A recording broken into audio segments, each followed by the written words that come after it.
There was once a Velveteen Rabbit, and in the beginning he was really splendid. He was fat and bunchy, as a rabbit should be. His coat was spotted brown and white. He had real thread whiskers, and his ears were lined with pink sateen. For a long time, he lived in the toy cupboard or on the nursery floor, and no one thought very much about him. He was naturally shy, and being only made of velveteen, some of the more expensive toys quite snubbed him. The mechanical toys were very superior and looked down upon everyone else. They were full of modern ideas and pretended they were real. The model boat, who had lived through 2 seasons and lost most of his paint, caught the tone from them and never missed an opportunity of referring to his rigging in technical terms. The rabbit could not claim to be a model of anything, for he didn't know that real rabbits existed. He thought they were all stuffed with sawdust like himself, and he understood that sawdust was quite out of date and should never be mentioned in modern circles. Even Timothy, the jointed wooden lion, who was made by the disabled soldiers and should have had broader views, put on airs and pretended he was connected with government. Between them all, the poor little rabbit was made to feel himself very insignificant and commonplace, and the only person who was kind to him at all was the skin horse. The skin horse had lived longer in the nursery than any of the others. He was so old that his brown coat was bald in patches and showed the seams underneath, and most of the hairs in his tail had been pulled out to string bead necklaces. He was wise, for he had seen a long succession of mechanical toys arrive to boast and swagger, and by break their mainsprings and pass away, and he knew that they were only toys and would never turn into anything else. For nursery magic is very strange and wonderful, and only those playthings that are old and wise and experienced, like the skin horse, understand all about it. "What is real?" asked the rabbit one day, when they were lying side by side near the nursery fender, before Nana came to tidy the room. "Does it mean having things that buzz inside you and a stick-out handle?" "Real isn't how you were made," said the skin horse. "It's a thing that happens to you. When a child loves you for a long, long time, not just to play with, but really loves you, then you become real." "Does it hurt?" asked the rabbit. "Sometimes," said the skin horse, for he was always truthful. "When you are real, you don't mind being hurt." "Does it happen all at once, like being wound up?" he asked. "Or bit by bit?" "It doesn't happen all at once," said the skin horse. "You become. It takes a long time. That's why it doesn't happen often to people who break easily, or have sharp edges, or who have to be carefully kept. Generally, by the time you are real, most of your hair has been loved off, and your eyes drop out, and you get loose in the joints and very shabby.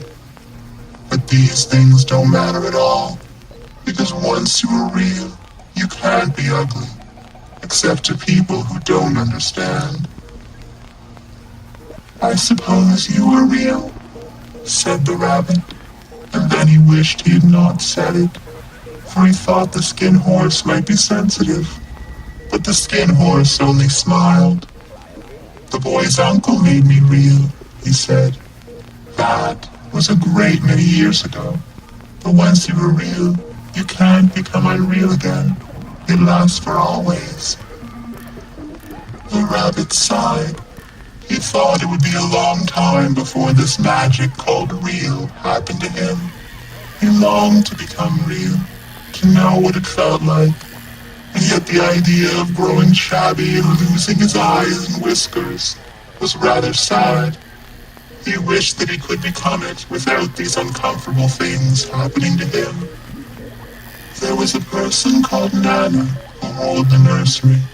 Sometimes she took no notice of the playthings lying about, and sometimes, for no reason whatever, she went swooping about like a great wind and hustled them away in cupboards. She called this tidying up, and the playthings all hated it, especially the tin ones. The rabbit didn't mind it so much, for wherever he was thrown, he came down soft. One evening, when the boy was going to bed, he couldn't find the china dog that always slept with him. Nana was in a hurry, and it was too much trouble to hunt for china dogs at bedtime.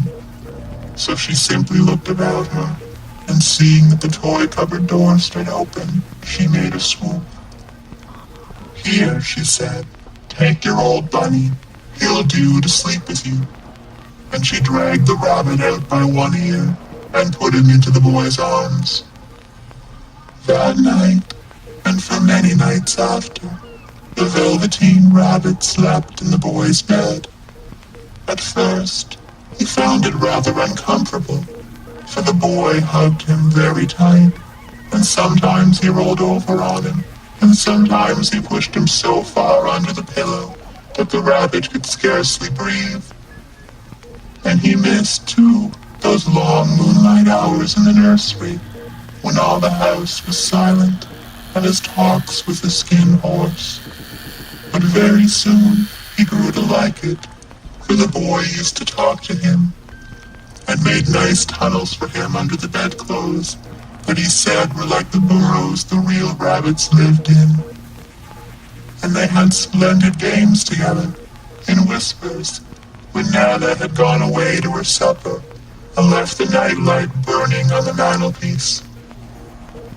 And when the boy dropped off to sleep, the rabbit would snuggle down close under his little warm chin and dream, with the boy's hands clasped close round him all night long. And so time went on, and the little rabbit was very happy, so happy that he never noticed how his beautiful velveteen fur was getting shabbier and shabbier, and his tail becoming unsewn, and all the pink rubbed off his nose where the boy had kissed him. Spring came, and they had long days in the garden, for wherever the boy went, the rabbit went too. He had rides in the wheelbarrow and picnics on the grass, and lovely fairy huts built for him under the raspberry canes behind the flower border. And once, when the boy was called away suddenly to go out to tea, the rabbit was left out on the lawn until long after dusk, and Nana had to come and look for him with the candle, because the boy couldn't go to sleep unless he was there. He was wet through with the dew, and quite earthy from diving into the burrows the boy had made for him in the flower bed, and Nana grumbled as she rubbed him off with a corner of her apron. "You must have your old bunny," she said. "Fancy all that fuss for a toy." The boy sat up in bed and stretched out his hands. "Give me my bunny," he said. "You mustn't say that. He isn't a toy. He's real." When the little rabbit heard that, he was happy, for he knew that what the skin horse had said was true at last. The nursery magic had happened to him, and he was a toy no longer. He was real. The boy himself had said it. That night, he was almost too happy to sleep, and so much love stirred in his little sawdust heart that it almost burst, and into his boot-button eyes that had long ago lost their polish, there came a look of wisdom and beauty, so that even Nana noticed it next morning when she picked him up and said, "I declare, if that old bunny hasn't got quite a knowing expression." That was a wonderful summer, Near the house where they lived, there was a wood, and in the long June evenings, the boy liked to go there after tea to play. He took the Velveteen Rabbit with him, and before he wandered off to pick flowers or play at brigands among the trees, he always made the rabbit a little nest somewhere among the bracken, where he would be quite cozy, for he was a kind-hearted little boy, and he liked Bunny to be comfortable. One evening, while the rabbit was lying there alone, watching the ants that ran to and fro between his velvet paws in the grass, he saw two strange beings creep out of the tall bracken near him. They were two rabbits, like himself, but quite furry and brand new. They must have been very well made, for their seams didn't show at all, and they changed shape in a queer way when they moved. One minute they were long and thin, and the next minute fat and bunchy, instead of always staying the same like he did. Their feet patted softly on the ground, and they crept quite close to him, twitching their noses, while the rabbit stared hard to see which side the clockwork stuck out, for he knew that people who jump generally have something to wind them up, but he couldn't see it. They were evidently a new kind of rabbit altogether. They stared at him, and the little rabbit stared back, and all the time their noses twitched. "Why don't you get up and play with us?" one of them asked. "I don't feel like it," said the rabbit, for he didn't want to explain that he had no clockwork. "Oh," said the furry rabbit, "it's as easy as anything," and he gave a big hop sideways and stood on his hind legs. "I don't believe you can," he said. "I can," said the little rabbit. "I can jump higher than anything." He meant when the boy threw him, but of course he didn't want to say so. "Can you hop on your hind legs?" asked the furry rabbit. That was a dreadful question, for the Velveteen Rabbit had no hind legs at all. The back of him was made all in one piece, like a pincushion.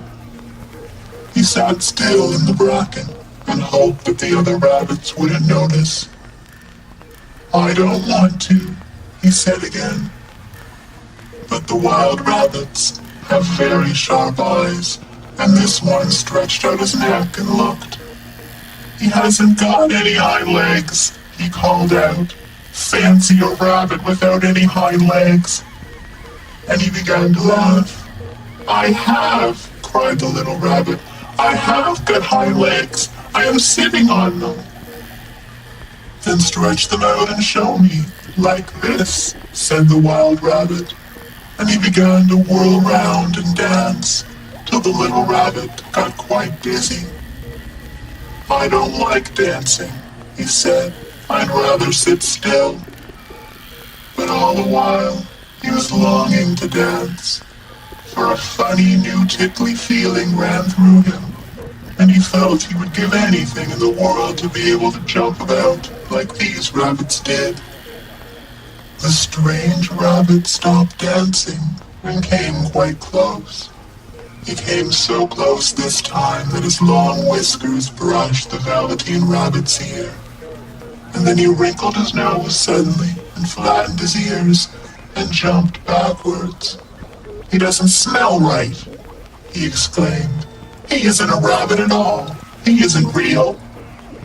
"I am real," said the little rabbit. "I am real. The boy said so." And he nearly began to cry. Just then, there was a sound of footsteps, and the boy ran past near them, and with a stamp of feet and a flash of white tails, the two strange rabbits disappeared. "Come back and play with me," called the little rabbit. "Oh, do come back. I know I am real." But there was no answer. Only the little ants ran to and fro, and the bracken swayed gently with the two strangers that passed. The Velveteen Rabbit was all alone. Oh dear, he thought. Why did they run away like that? Why couldn't they stop and talk to me? For a long time, he lay very still, watching the bracken and hoping that they would come back. But they never returned, and presently the sun sank lower and the little white moths fluttered out, and the boy came and carried him home. Weeks passed, and the little rabbit grew very old and shabby, but the boy loved him just as much. He loved him so hard that he loved all his whiskers off, and the pink lining to his ears turned gray, and his brown spots faded. He even began to lose his shape, and he scarcely looked like a rabbit anymore, except to the boy. To him, he was always beautiful, and that was all that the little rabbit cared about. He didn't mind how he looked to other people, because the nursery magic had made him real, and when you are real, shabbiness doesn't matter. And then, one day, the boy was ill. His face grew very flushed, and he talked in his sleep, and his little body was so hot that it burned the rabbit when he held him close. Strange people came and went in the nursery, and a light burned all night. And through it all, the little Velveteen Rabbit lay there, hidden from sight under the bedclothes, and he never stirred, for he was afraid that if they found him, someone might take him away, and he knew that the boy needed him. It was a long, weary time, for the boy was too ill to play, and the little rabbit found it rather dull, with nothing to do all day long. But he snuggled down patiently and looked forward to the time when the boy should be well again, and they would go out in the garden amongst the flowers and the butterflies and play splendid games in the raspberry thicket like they used to.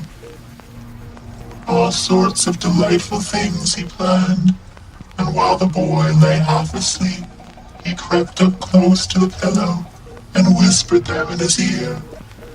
And presently the fever turned, and the boy got better. He was able to sit up in bed and look at picture books, while the little rabbit cuddled close at his side. And one day they let him get up and dress. It was a bright sunny morning, and the window stood wide open. They had carried the boy out to the balcony, wrapped in a shawl, and the little rabbit lay tangled up among the bedclothes, thinking. The boy was going to the seaside tomorrow. Everything was arranged, and now it only remained to carry out the doctor's orders. They talked about it all, while the little rabbit lay under the bedclothes, with just his head peeping out, and listened. The room was to be disinfected, and all the books and toys that the boy had played with in the bed must be burnt. Hurrah, thought the little rabbit. Tomorrow we shall go to the seaside. For the boy had talked often of the seaside, and he wanted very much to see the big waves coming in, and the tiny crabs, and the sand castles. Just then, Nana caught sight of him. "How about his old bunny?" she asked. "That," said the doctor.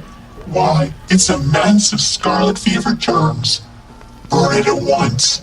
"What? Nonsense! Get him a new one. He mustn't have that anymore." And so the little rabbit was put into a sack with the old picture books and a lot of rubbish, and carried out to the end of the garden behind the fowl house. That was a fine place to make a bonfire, only the gardener was too busy just then to attend to it. He had the potatoes to dig and the green peas to gather, but next morning he promised to come quite early and burn the whole lot. That night, the boy slept in a different bedroom, and he had a new bunny to sleep with him. It was a splendid bunny, all white plush with real glass eyes, but the boy was too excited to care very much about it, for tomorrow he was going to the seaside, and that in itself was such a wonderful thing that he could think of nothing else. And while the boy was asleep, dreaming of the seaside, the little rabbit lay among the old picture books in the corner behind the fowl house, and he felt very lonely. The sack had been left untied, and so by wriggling a bit, he was able to get his head through the opening and look out. He was shivering a little, for he had always been used to sleeping in a proper bed, and by this time his coat had worn so thin and so threadbare from hugging that it was no longer any protection to him. Nearby, he could see the thicket of raspberry canes, growing tall and close like a tropical jungle, in whose shadow he had played with the boy on bygone mornings. He thought of those long sunlit hours in the garden, how happy they were, and a great sadness came over him. He seemed to see them all pass before him, each more beautiful than the other. The fairy huts in the flower bed, the quiet evenings in the wood, when he lay in the bracken and the little ants ran over his paws, the wonderful day when he first knew that he was real. He thought of the skin horse, so wise and gentle, and all that he had told him. Of what use was it to be loved and lose one's beauty and become real if it all ended like this? And a tear, a real tear, trickled down his shabby velvet nose and fell to the ground. And then a strange thing happened, for where the tear had fallen, a flower grew out of the ground. A mysterious flower, not at all like any that grew in the garden. It had slender green leaves the color of emeralds, and in the center of the leaves, a blossom like a golden cup. It was so beautiful that the little rabbit forgot to cry, and just lay there, watching it. It was light now, for the moon had risen. All the forest was beautiful, and the fronds of the bracken shone like frosted silver. In the open glade between the tree trunks, the wild rabbits danced, with their shadows on the velvet grass. But the little rabbit sat quite still for a moment, and never moved. For when he saw all the wild rabbits dancing around him, he suddenly remembered about his hind legs, and he didn't want them to see that he was made all in one piece. And he might have sat there a long time, too shy to move, if just then something hadn't tickled his nose, and before he thought what he was doing, he lifted his hind toe to scratch it, and he found that he actually had hind legs. Instead of dingy velveteen, he had brown fur, soft and shiny. His ears twitched by themselves, and his whiskers were so long that they brushed the grass. He gave one leap, and the joy of using those hind legs was so great that he went springing about the turf on them, jumping sideways and whirling round as the others did. He was a real rabbit at last, at home with the other rabbits. Autumn passed, and winter, and in the spring, when the days grew warm and sunny, the boy went out to play in the wood behind the house. And while he was playing, two rabbits crept out from the bracken and peeped at him. One of them was brown all over, but the other had strange markings under his fur, as though long ago he had been spotted, and the spots still showed through. And about his little soft nose and his round black eyes, there was something familiar, so that the boy thought to himself, "Why, he looks just like my old bunny. I was lost when I had scarlet fever," but he never knew that it really was his own bunny, come back to look at the child who had first helped him to be real.